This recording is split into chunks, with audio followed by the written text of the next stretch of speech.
te escuchamos bien. Está perfecto. Todo un logro esto, ¿eh? Para mí. Bien. Comencemos un poquito por explicar que el Instituto de Oncología, Ángel H. Roffo, ALH, siempre nosotros decimos H es de Honorio, es una entidad centenaria, fue fundada en 1922 y fue el director, el oncólogo y patólogo Ángel Roffo. Y fue el primer establecimiento de oncología a nivel Latinoamérica, ¿sí? Se está ubicado acá en Capital Federal, en la calle Avenida San Martín, entre Nazca y Beiró. Acá podemos ver la entrada. Y una persona que ha sido sumamente importante en esto, además del doctor Roffo, fue su esposa, Elena Larroque, que no solo colaboró con él, sino que también creó la escuela de NERS, que todavía funciona dentro del predio institucional, y también fue la creadora o fundadora de la Liga de Lucha con la Liga Argentina de Lucha contra el Cáncer, o sea, la ALSEC, que es bastante conocida. Este, bien, dicho esto, en el año 2009, la doctora Puricelli, que pertenecía al área de investigación, obtiene un financiamiento a través del MinSIT para poder llevar adelante un proyecto de investigación translacional en pacientes con cáncer renal. Y dentro de ese objetivo estaba también la posibilidad de armar y de crear un biobanco.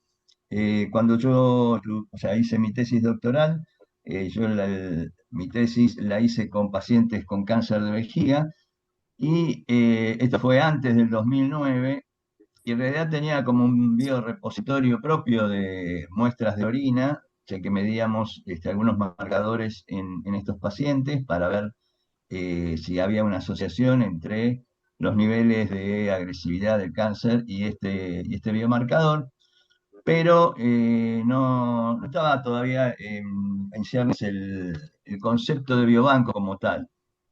Por lo tanto, terminó siendo un biorepositorio específico para ese proyecto y finalmente hubo que descartar todas las muestras porque el biobanco no existía como tal y por lo tanto no había un consentimiento informado que nos permitiera guardar esas muestras que hoy serían bastante valiosas. De todas maneras, la doctora Puricelli lleva adelante este proyecto. Al año siguiente se incorpora a la red latinoamericana de biobancos, la REBLAC, y recién en el 2014, después de 5 años casi, el instituto eh, propone hacerlo institucionalizado, institucionalizar el biobanco como parte de una estructura dentro del área de investigación a través de una resolución interna que es la 321. Eh, en este caso, lo que podemos decir es que el proceso de investigación o el área de investigación le proveía al biobanco la posibilidad de trabajar con los elementos que había en el área, que son bastante importantes, o sea, centrífugas, cabinas de seguridad biológica, estufas de cultivo, etcétera. Y entonces en ese contexto es que funcionó el biobanco usando, digamos, podríamos decir, todo lo que era parte del área de investigación. La complejización fue a través de la pandemia, que cuando llega la pandemia se define que no se podían procesar muestras en ese área, y con lo cual empezamos a pensar opciones alternativas. Justo convengamos que esto sale en el 2009 en la revista Time como una de las 10 ideas que estaban cambiando el mundo, precisamente el tema de los biobancos, o sea que la doctora Puricelli fue, podríamos decir, visionaria, ¿no? No recuerdo si ella empezó su tarea con el biobanco previo a esta publicación o no, la verdad que eso no lo conozco, pero de a poco se fue gestando esta acumulación de muestras en freezer específicos para el biobanqueo. En el 2014, justo cuando coincide con podemos decir, la resolución que lo institucionaliza dentro del área de investigación, aparece esta publicación que habla de biobancos en tres, como si fueran versiones de un programa de programas con Windows, digamos, para decirlo de alguna manera, en donde inicialmente los biobancos eran eh, poblacionales principalmente, o sea, donde lo que se prestaba mucha atención era al número de especímenes, cuanto más especímenes era mejor, se hablaba de biobancos a nivel poblacional. Luego, claro, esto requiere una sustentabilidad muy grande porque se requiere mucha cantidad de aparatología, muchos freezers, mucha sostén o soporte eléctrico, etcétera. Y entonces empiezan a aparecer otras versiones en donde se le empieza a dar importancia a la calidad de la muestra y aparece la versión .2 de biobancos. Y por último, en el 2014 estos autores plantean directamente un biobanco pensado en función de la demanda de los clientes, ¿sí? Entonces, en este caso, ya la infraestructura no necesariamente tenía que ser una mega infraestructura, sino que eh, apuntaba a que esos biobancos tuvieran, digamos, la posibilidad de tener una infraestructura menor, pero manteniendo algunas de las características de las versiones anteriores, como es la calidad de la muestra y principalmente las necesidades de los investigadores, en este caso, que son los potenciales usuarios de las muestras que uno este, procesa y mantiene en frío durante o criopreserva a lo largo de los años. En nuestro país, la definición de biobanco está regulada los biobancos en general con fines de investigación, están regulados por la resolución 2940 /20 del Ministerio de Salud, que surgió como una resolución marco que prácticamente es un trabajo que fue hecho durante varios años, de los cuales participó la doctora Puricelli y después participé yo en el Ministerio de Ciencia y Técnica, que era una comisión ad hoc que se había formado para precisamente generar un marco legal del funcionamiento de los biobancos. Y en este caso, bueno, el planteo es que tiene que ser, puede ser un establecimiento público o privado, pero fundamentalmente la actividad del biobanco es sin fines de lucro. Esto no invalida que el biobanco pueda cobrar una tasa de recupero de esas muestras, más allá de que el donante lo hace en forma gratuita. Pero bueno, la sostenibilidad del biobanco hace necesario que uno pueda cobrar un recupero. Está planteado dentro de la misma resolución eso.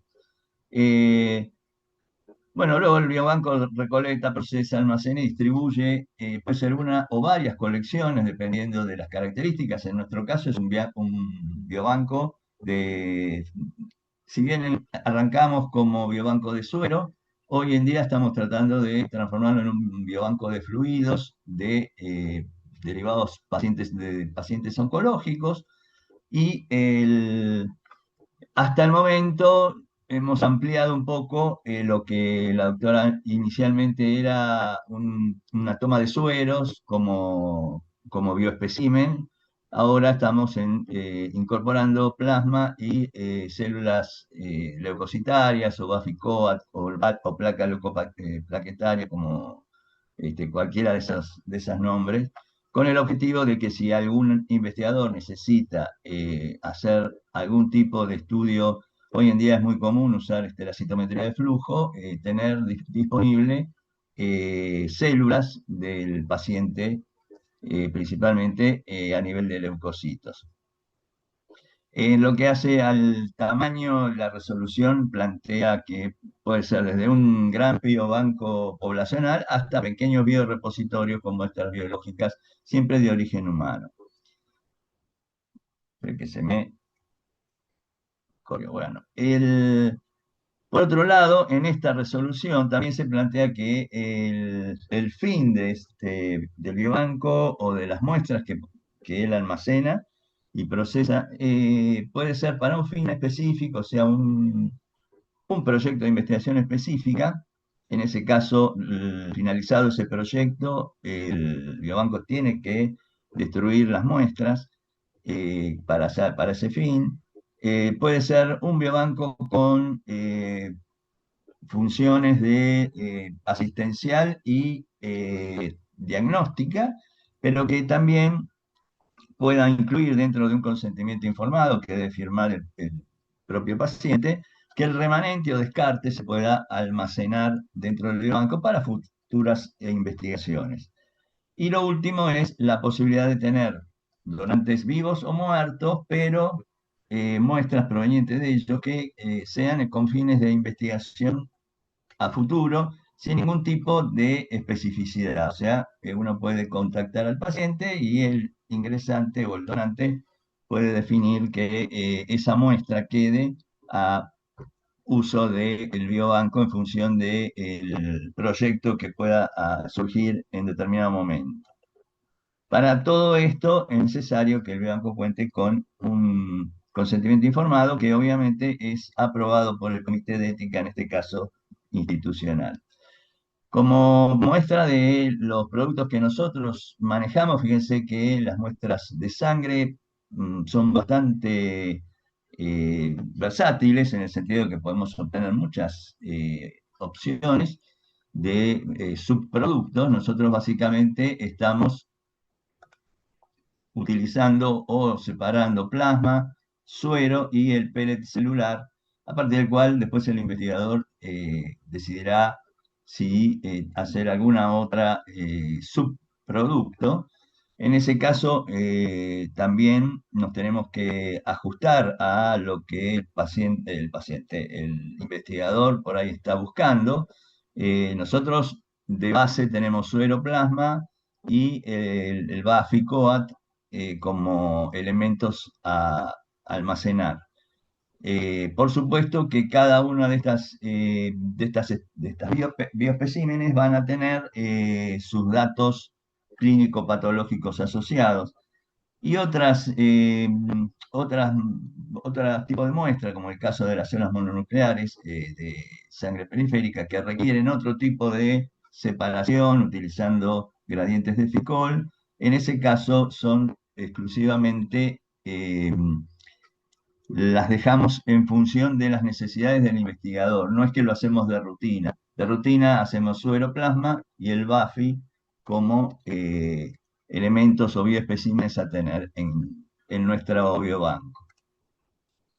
Bueno, lo que son las recomendaciones generales es que la justificación ética de la toma de la muestra y lo mismo la cantidad. Tratamos en estos momentos, estamos hablando con la gente del laboratorio central para ver si podemos tomar parte del material que ellos obtienen para diagnóstico y hacer la bioquímica. Entonces, para no tener que el paciente ser pinchado, digamos, dos veces, pero bueno, tenemos una complejidad ahí porque digamos, el personal es complejo en el sentido de que no quiere someter al paciente a tanto estrés. Así que estamos viendo esto de negociarlo y si no, veremos de hacer una muestra, o sea, para aquellos que quieran donar, tomar una muestra a nosotros en forma independiente del laboratorio central.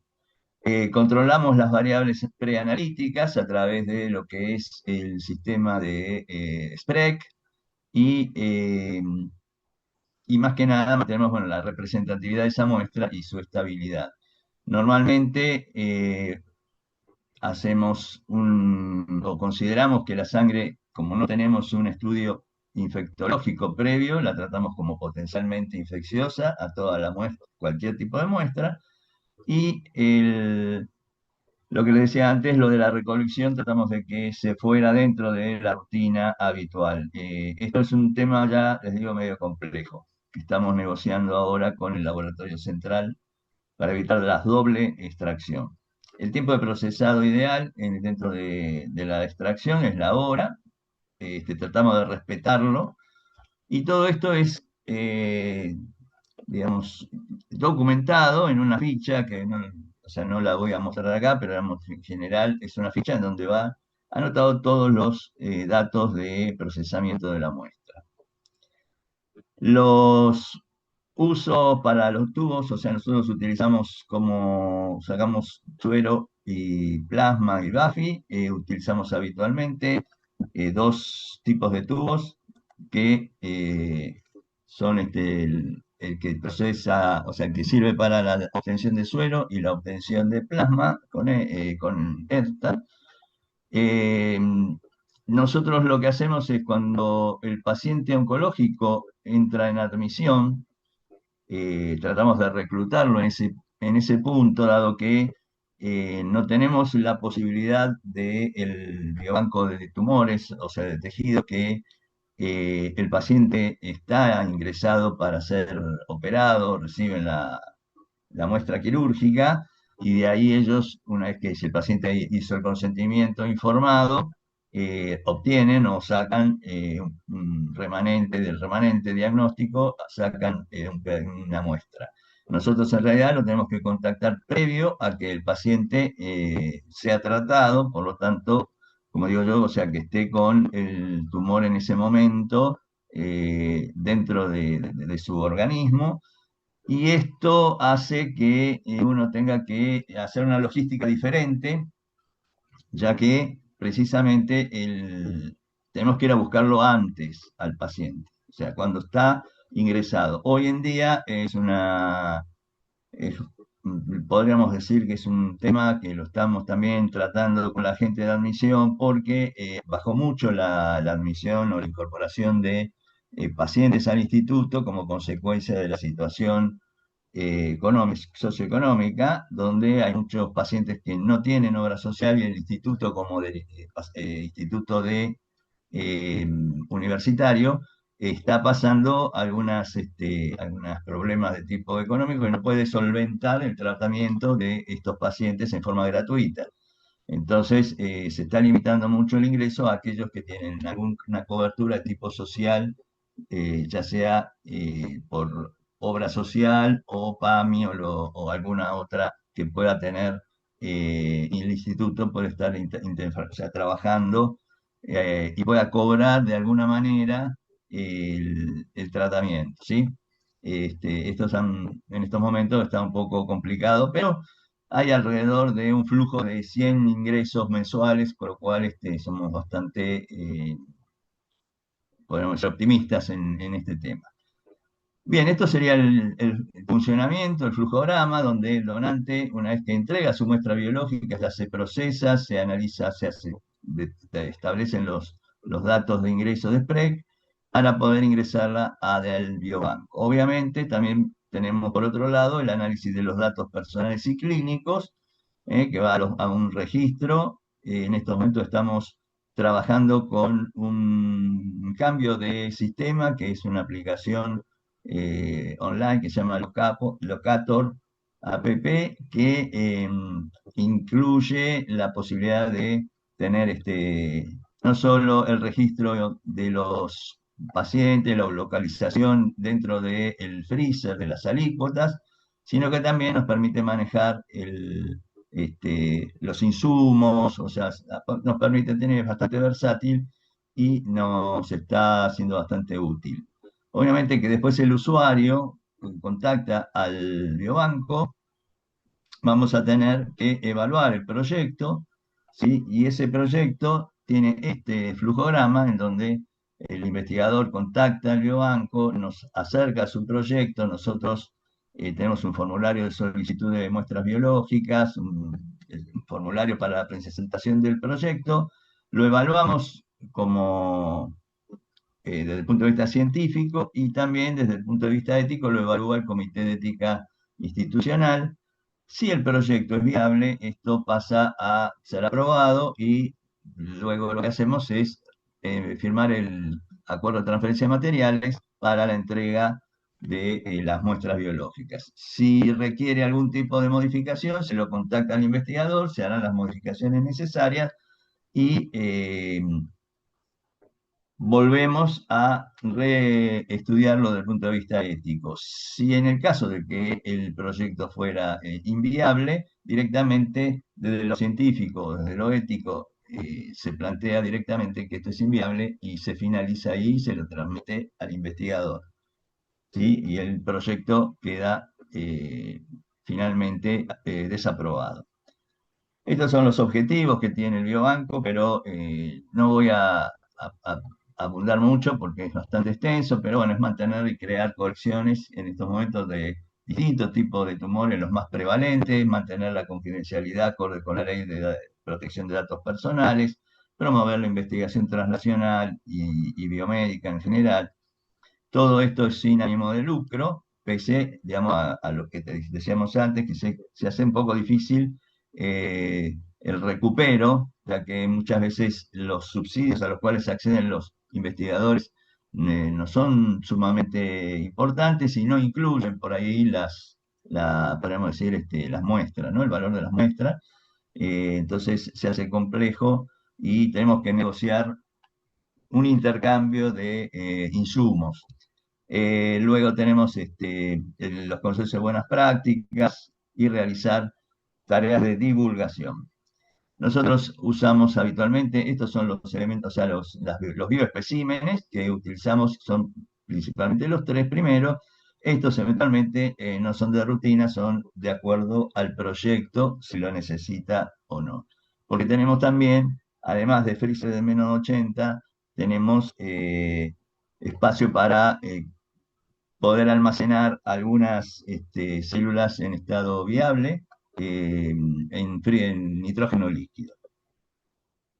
Para los que más o menos entienden del tema bien, pero aquellos que son personas que no conocen el tema de cómo se procesa la sangre, cuando uno centrifuga la sangre en un tubo ETA, tenemos que se separa en tres fases, el plasma, la fase de Baficoa, capa lipoplaquetaria y los glóbulos rojos. La primera parte del plasma, o sea, los primeros centímetros más superficiales, corresponden a un plasma pobre en plaquetas, mientras que la porción que está más cercana al BAFI es un plasma rico en plaquetas, que está bastante de moda esto. Y lo que hacemos nosotros en general es una doble centrifugación, que lo que hacemos es precisamente tomar la parte más que nada superior, volver a centrifugarla y de esta manera separar el plasma que está pobre en plaquetas, que es precisamente el que nos interesa a nosotros como consecuencia de que las plaquetas son componentes de la sangre que están cargados de factores de crecimiento, etcétera, y pueden podríamos decir, alterar los resultados que puede buscar el investigador a la hora de una o metabolómica o algún tipo de compuesto que quiera buscar como un biomarcador.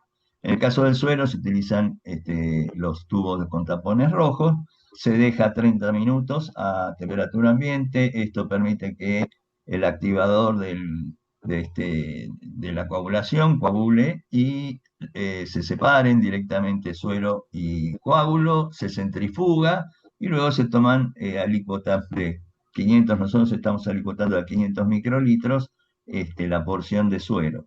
Esto principalmente sirve o es útil para la parte metabolómica y es lo que nosotros habitualmente trabajamos. Bueno, esto es simplemente para que tengan en cuenta lo que es el SPREC, que tiene distintos tipos de anotaciones que tienen que ver con el tipo de muestra, el tipo de contenedor, el retraso, si hay cualquier alteración en el tiempo pre-centrifugación, el tiempo en que se llevó a cabo la primera centrifugación, después la segunda, y cuánto tardó el tiempo de post-centrifugación respecto a la al almacenamiento en el freezer de -80, ¿no? Todo eso debe ser registrado para poder determinar o darle una calidad, una determinación de calidad preanalítica a esa muestra. Esto es lo que nosotros tenemos actualmente, son 510, o sea, donantes. Estamos trabajando con proyectos en general, de los cuales lo que hacemos es el paciente dona para el proyecto en particular y le hacemos consentir en una forma ampliada para que el remanente de esa toma de muestra quede a cargo, o sea, quede bajo la custodia del biobanco para futuras investigaciones. Tenemos cáncer renal, cáncer de próstata, que estamos en un proyecto actualmente reclutando pacientes. El cáncer cervical fue un proyecto que iniciamos durante el 2019 y nos agarró plena pandemia, así que nos quedó medio como trunco porque no llegamos al N que nosotros esperábamos porque se cerró todo. Y además tenemos un pool de voluntarios sanos que tratamos de tomarlos o bien de las personas que van a donar sangre para los pacientes que se operan, o bien a veces compañeros nuestros del trabajo, o las voluntarias, dependiendo si queremos tener muestras femeninas, y a veces también, como el paciente suele venir con algún familiar que normalmente es coetáneo, o sea, desde el punto de vista de que tienen la misma edad, o sea, son hermanas, hermanos, vecinos, tratamos de ver si esa persona que está sana puede colaborar siendo voluntario sano. Acá tenemos la cantidad de alícuotas, en estos momentos estamos arriba de las 8.200 alícuotas y tenemos una distribución de voluntarios sanos más o menos parecida entre hombres y mujeres y obviamente en lo que hace a cáncer renal, la población masculina es predominante con respecto a la femenina. Estas son algunas publicaciones que nosotros pedimos a la gente que trabaja con las muestras del biobanco para que forme parte, digamos, del el currículum del biobanco. Y esto último es que posterior a la pandemia, nosotros teníamos este espacio donde teníamos así todo un poco desordenado, los freezers, y desarrollamos un proyecto de construcción seca para poder tener un laboratorio un poco más acorde con lo que se venía, en función de que durante la pandemia no habíamos podido procesar muestras y ahora estamos en esta etapa donde, perdón, ya estamos terminando, donde tenemos perdón, tenemos, se me escapa la diapo, donde tenemos ya una cabina de seguridad biológica, el freezer donde acumulamos las muestras que obtenemos, mesadas de trabajo y tenemos un freezer de backup que está fuera de este sector, pero que se encuentra vacío para precisamente para cualquier contingencia. Esto actualmente tenemos soporte eléctrico con un generador y tenemos la centrífuga clínica, un contador automático de células. Estos son los componentes básicos que nosotros utilizamos para el procesamiento de las muestras, ¿sí? Bueno, esta es la entrada del sector donde está el biobanco, que está por esta zona, y los integrantes actuales son, bueno, quien les habla como director, como directora técnica está la doctora Janina Langle, que es bióloga y doctora en ciencias biológicas, y la colaboradora secretaria que hace un poco de todo, que es la licenciada Rocío Sierra, que nos ayuda a procesar, a extraer las muestras y hacer un poquito de todo, ¿no? Buscar historias clínicas. Bueno, es un biobanco que todavía está tratando de expandirse, pero por lo menos estamos tratando de avanzar. Así que bueno, muchas gracias y bueno, espero que les haya servido, les haya gustado.